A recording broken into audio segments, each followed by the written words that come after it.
My name is Rachel Keller. I've been married for 10 years. My husband is a hard worker and very family-oriented. He's quite meticulous, and sometimes we go out as a family on his days off, just a regular family, really. He also treats my parents with great respect, and I think he's just the perfect husband. However, I recently caught him coming out of a hotel with his mistress. I couldn't believe my eyes, but it was unmistakably my husband, Stephen. The mistress looked younger than me, radiant. Oh, so he has someone he likes. That was my first thought. I'm pretty straightforward, often told by my parents that I'm super positive, clear and open. Perhaps because of this, my motto has always been to accept what comes and not chase what goes. When we got married, I had decided that if Stephen ever fell in love with someone else, I would gracefully step aside. And with all the men I've dated before, whenever they said they found someone else, I've always let go completely and moved on. So, it should be the same this time. But the fact is, seeing them arm in arm, looking so close, it really hurts. But there he is, looking so happy. Seeing my husband's face like that, I felt a storm raging inside me. So I approached them. Stephen, not expecting to run into his wife in front of the hotel, couldn't hide his shock. Rachel. Huh? Who's this? The woman looked back and forth between me and Stephen, clearly puzzled. No wonder she was confused. Stephen. Rachel, this is, well. I was in the way of your happiness, wasn't I? Those were the words that came out of my mouth. No, it's not like that. There's a reason for this. It's okay. I'm sorry. With that, I turned on my heel.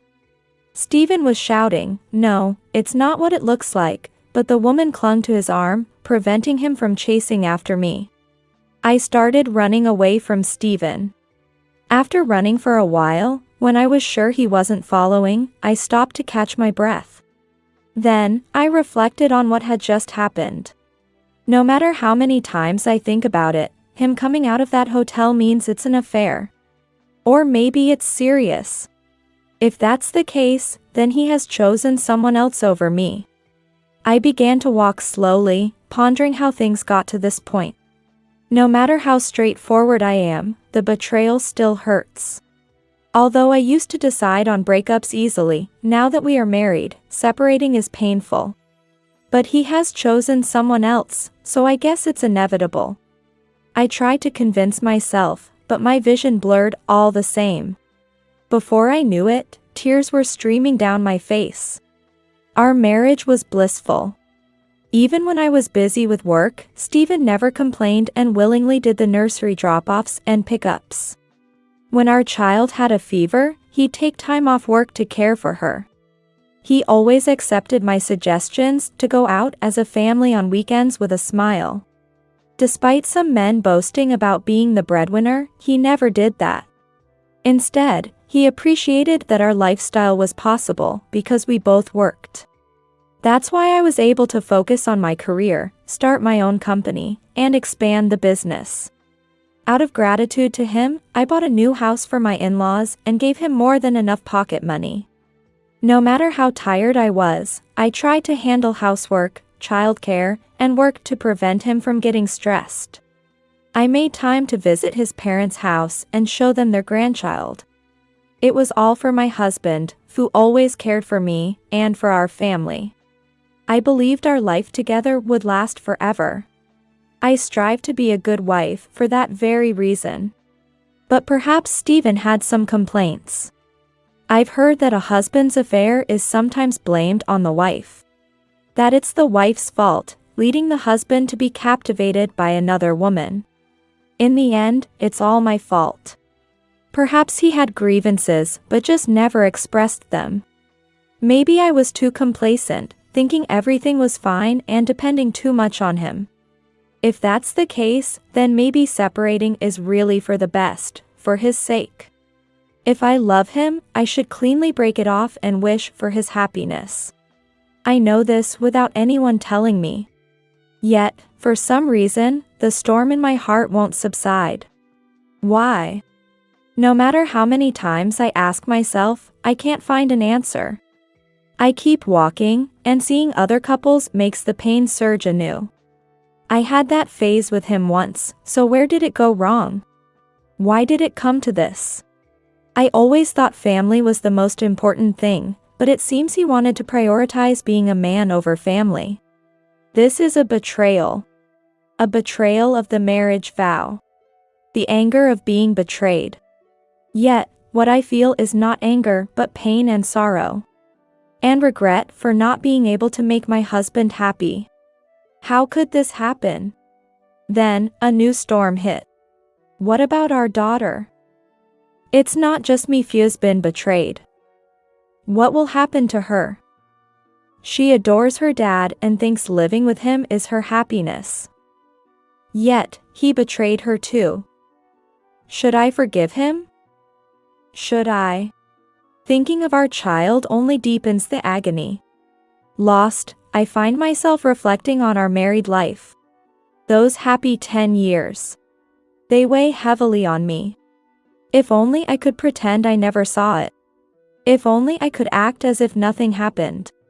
Would everything then stay the same? But can I truly call that happiness? As night fell, I walked towards the home where my daughter was waiting. When I saw the lights of our house, I stopped. And there, I made a decision for the sake of my daughter waiting for me. Stephen came home late at night. What had he been doing?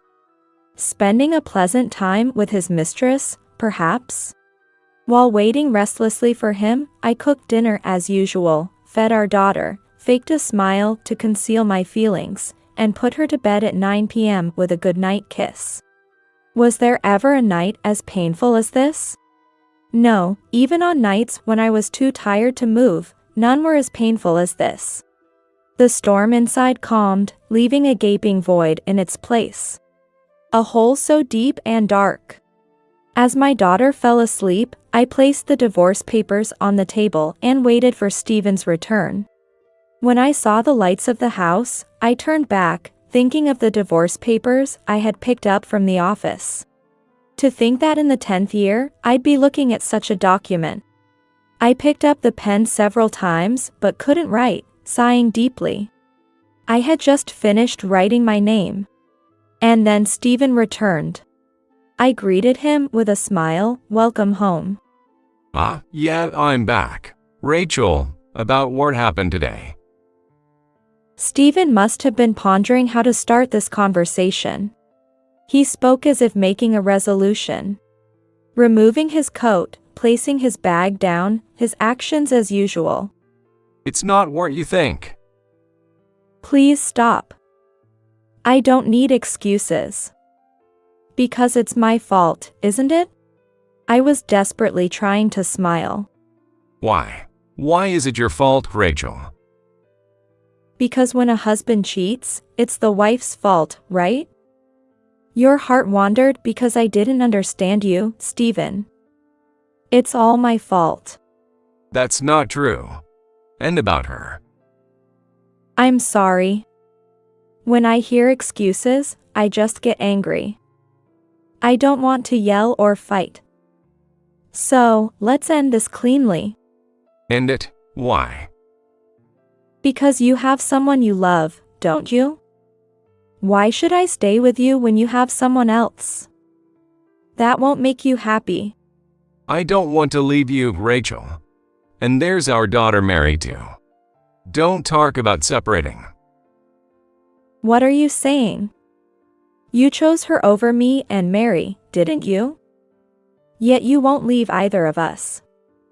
Don't you feel sorry for her? That's just sad for her. No, it's different. It's not that serious with her. Not serious? That's a lie.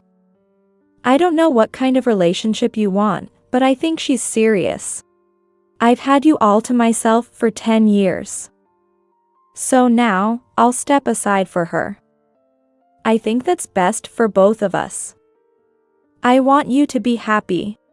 I am happy enough. Please, sign this. Your happiness is my happiness.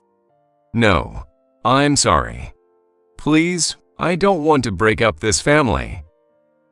It's not about breaking, Stephen. You're just starting a new life.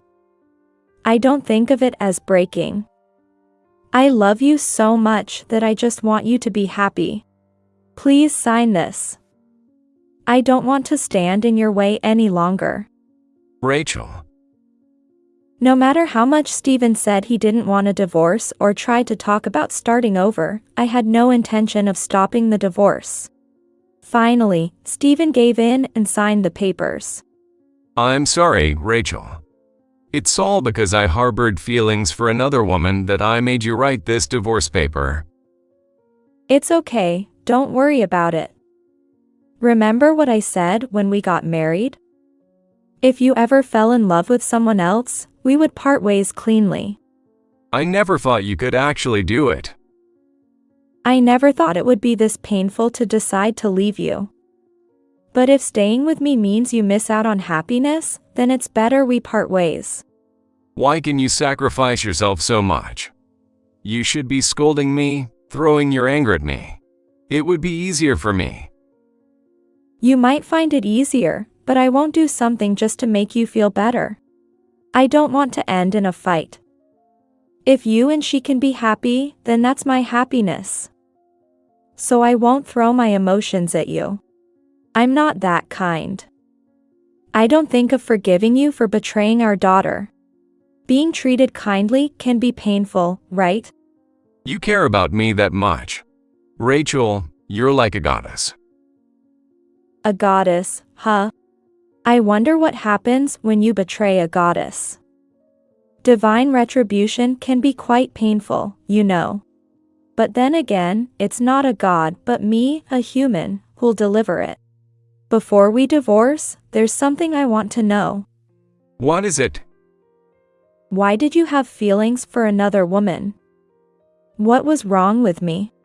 No, Rachel, there was nothing wrong with you. You were a perfect wife. It was just my weakness. So, I wasn't at fault? Yeah, maybe too perfect, if anything. Too perfect? Yeah, you were too perfect, and it made me lose confidence. Maybe that's why my feelings shifted towards something imperfect. What? That's no excuse at all. So, can you tell me about her? Her name, age, what does she do? Her name is Sarah Parker. She's 35. Works at a cafe. I used to frequent that cafe, and that's where we became acquainted. I thought she was cute and struck up a conversation. We started going out for meals, watching movies, and gradually, my feelings shifted. She must be very cute then. Yeah, exactly. All right, thank you. You can have this luxury condo. What? I'll be taking custody of our daughter. That's enough for me. It's not easy to find a place like this, and you'd want to live in a nice home as newlyweds, right? What will you do, Rachel?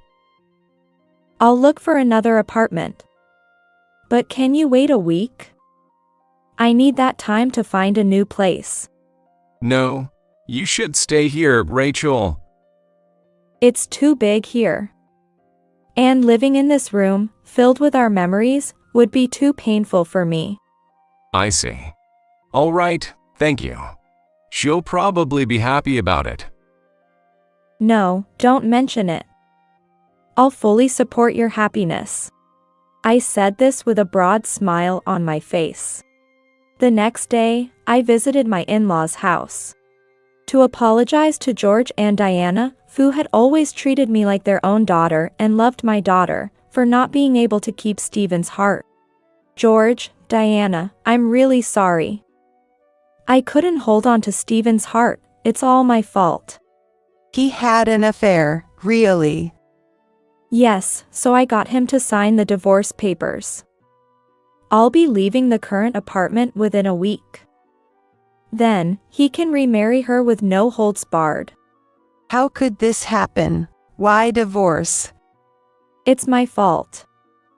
So, I thought stepping aside is the best way for Stephen to be happy. It's not your fault, Rachel. He's the one who did wrong. Well, if you can't forgive that, then divorce is inevitable, I guess. I'm truly sorry for being such an imperfect wife and causing George and Diana distress. I spoke earnestly, blaming myself for my husband's infidelity and apologizing sincerely.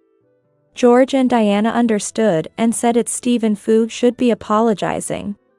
Poor Mary, if that's the case, it can't be helped. Yes. I'll have custody of our daughter. I'm grateful to him for leaving her with me.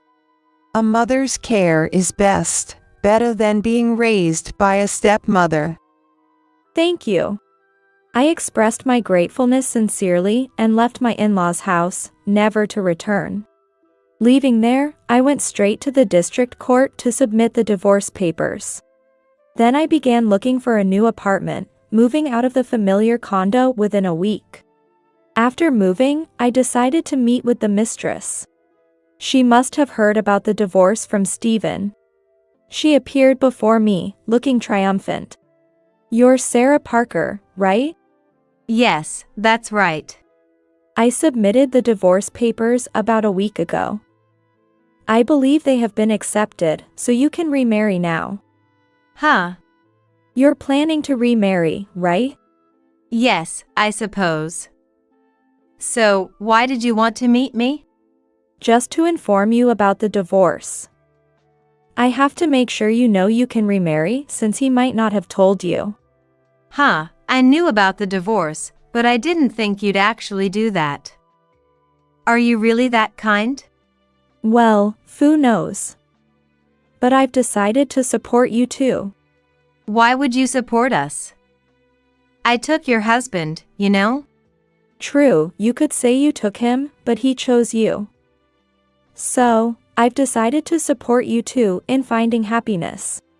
If you don't become happy, then my stepping aside would be meaningless. Huh, you really are strange. She called me foolish. But Fu is truly the foolish one. I don't think affairs are as sweet as she believes. Do you know about my husband's job? Job? Yes, what does he do? I don't know the details, but I know he was headhunted by a major company and became a department head. Yes, that's right. He's a department head with a high salary. Letting go of a man with such a high salary, are you okay with that? I've lived with him for 10 years.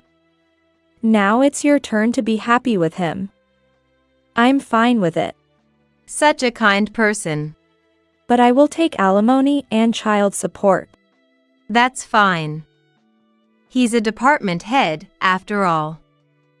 I don't know how much the alimony is, but it's probably nothing for him. Child support isn't much monthly either. Maybe he could pay the lump sum amount until your child reaches adulthood. That way, we can sever ties. That would be helpful, but it should be until she graduates college, not just until she's an adult. That's no problem at all. Don't you think he has enough money for that? If it means cutting ties with you, I'd prefer he pays it all at once. Then please suggest that to him. I will. He listens to everything I say. Good. We've moved out, so you two should live in that luxury condo. Perfect for newlyweds, right? He said he'd take the condo, so I guess that's where we'll live. Stephen is a kind man who values family, so I believe you'll be happy. I suppose so. She looked at me triumphantly again. But if he were truly kind, this situation wouldn't have occurred. A genuinely family-oriented person wouldn't stray for such trivial reasons. She must think she'll be fine. It's not that simple. I wanted to flash a triumphant smile too, but it wasn't the time for that yet, so I just kept a small smile. But my praising Stephen seemed odd to her, prompting a question. I get that you're a nice person, but how can you forgive being cheated on? It's my fault for not keeping his interest on me. He said he hated my perfection. Must have felt suffocated, I guess. Not so perfect if I couldn't see that, huh? You blame yourself, huh? But he's a catch, a department head. Aren't you worried about letting that go? If you're happy, that's all that matters to me. I value happiness over money. Besides, he gave me custody. That's enough for me. You really are strange, almost foolish. Are you planning a wedding? Of course. Well, I know someone who owns a big wedding venue. Booking there usually takes months. Would you like me to put in a word? Might get you a discount. Really? That would be great. Yes, they have gorgeous wedding dresses too. You want a lavish wedding, right? Sure, doesn't have to be cheap though. He's a department head after all. But I'd like to get married soon. Got it. Let me know when you're ready, and I'll arrange everything. Any time is good. We're ready to get married now. That sounds exciting. You're such a good person. Am I? I hope it's the best wedding ever. That night, I heard from Stephen. He was excited, saying Sarah told him about the wedding venue arrangement. You're handling the venue too? Yes, my friend owns it. They said they'd make it the best wedding possible, even though it's usually a 6-month wait. It's that busy. Yes, it's a famous place. But they promised to make room for you. Thank you. I don't know how to repay you. It's me who's at fault here. It's fine. I'd do anything for your happiness. I'll pay the alimony and child support in full. It's manageable. Good to hear, that eases my mind. Sarah is happy, but she hates that we're still connected. So, paying in full seems best. I'm glad. That will make life easier for me. I might pay a bit more for the alimony. Really? Are you sure? Yes, of course. Just don't regret it later. Huh? Don't worry, seeing you two happy makes me happy too. 2 weeks later, a grand wedding was held, and Sarah was thrilled with her exquisite wedding dress. Sitting in the spotlight, Sarah and Stephen looked blissfully happy, like the happiest people in the world. I sat in the audience, smirking at the couple. After the wedding, as I saw them off to their honeymoon, I thought, now, the counterattack begins. They think they can be happy? You're being naive. Sure enough, when Stephen returned from the honeymoon and went to work, he found a disciplinary notice on his desk. Shocked by the sudden action, he rushed to the CEO's office. But the CEO said he didn't know the reasons as it was the chairman's decision. Stephen insisted, but couldn't change the outcome. Dejected, he gathered his belongings and left the company. When he got home, he found a bill from the wedding venue. Opening it, he called me, his voice almost a scream. His voice sounded like a scream, almost. Oh, Stephen, what's up? I've been fired.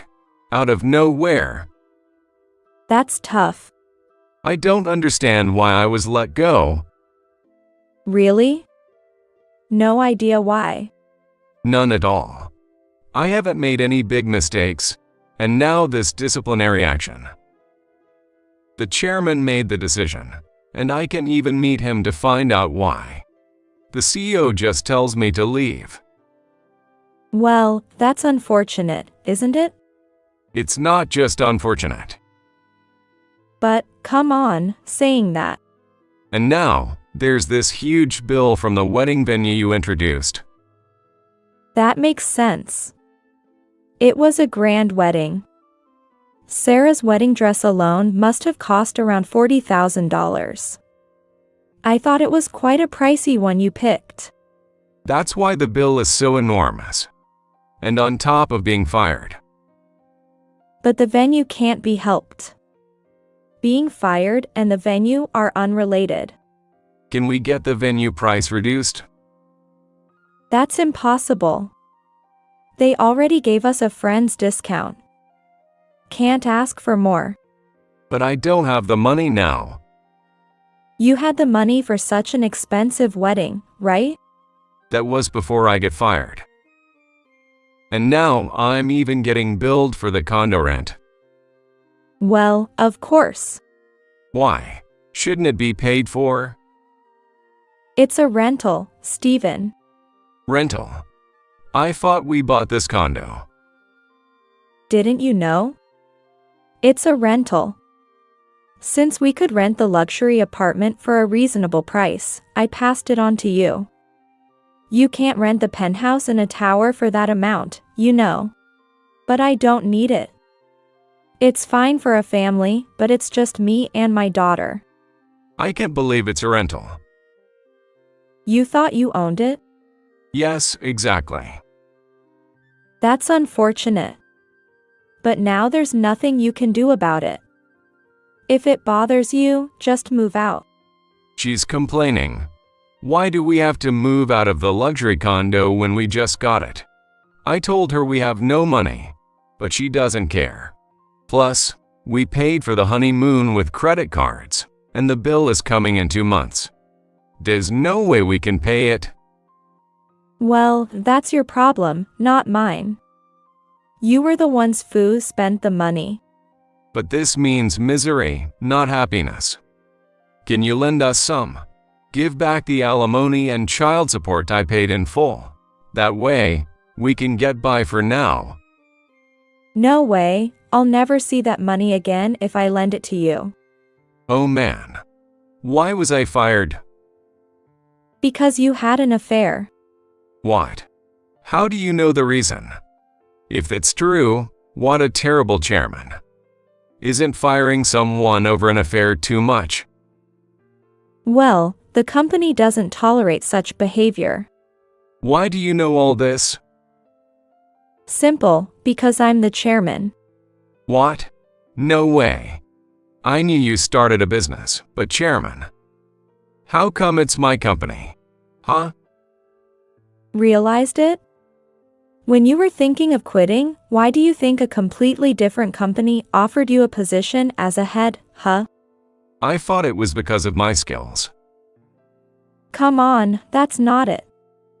I arranged for your headhunting. What? But you said you were just an office worker. I started that company. Once it was on track, I wanted to focus on family, so I made my cousin the CEO. In exchange, I became the chairman and told you I was an office worker. That way, your pride was intact, and I could take care of our daughter. This is insane. I was just dancing in your palm. Exactly. But firing me is too harsh. You're the one who betrayed, remember? You said you wanted me to be happy. Yes, I wanted you to be happy. Now the shock of hitting rock bottom will be greater, right? That's cruel. Happiness has its downside. But you chose that woman, so you'll be fine, right? Good luck. Stephen kept saying, this can't be real, but I was smirking triumphantly. He kept contacting me to let him return to work, but of course, I refused. After enduring such frustration, why would I offer a helping hand now? There's no way I would do that. Ultimately, unable to find a job and faced with the enormous wedding and honeymoon bills, plus the alimony he owed Sarah, Stephen had to take out large loans. Forced by Sarah's insistence to stay in the luxury condo, they eventually had to move to a rundown apartment. Sarah is constantly ripping into Stephen, saying, "This is such a scam," practically every day. Stephen finally found a job at a small factory as a temporary worker. Ridiculed by colleagues, his pride shattered. Even working himself to exhaustion, his salary is only about 1/10 of what he earned when he was a department head. When he asked Sarah to work too, she retorted, "Don't joke. This isn't what I signed up for." Eventually, overworked to the point of collapse and needing hospitalization, he couldn't afford it. Sarah, disgusted, divorced him after 6 months. Now he lives alone in that shabby apartment. I return to my job. I'm teaming up with the CEO while I serve as the chairman. Though the condo is smaller than before, the view with my daughter is still the best, proving once again that luxury condos are superior.